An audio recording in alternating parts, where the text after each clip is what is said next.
مومنو، میں تم کو ایسی تجارت بتاؤں جو تمہیں عذاب علیم سے نجات دے؟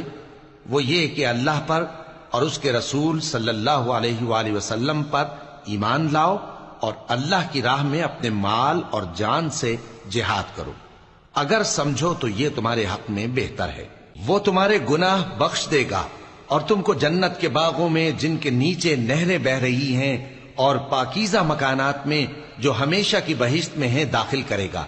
یہی بڑی کامیابی ہے۔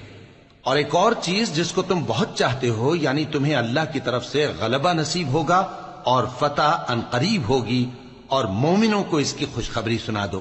مومنوں، اللہ کے مددگار ہو جاؤ، جیسے عیسیٰ ابن مریم نے حواریوں سے کہا تھا کہ بھلا کون ہیں جو اللہ کی طرف بلانے میں میرے مددگار ہوں؟ حواریوں نے کہا کہ ہم اللہ کے مددگار ہیں۔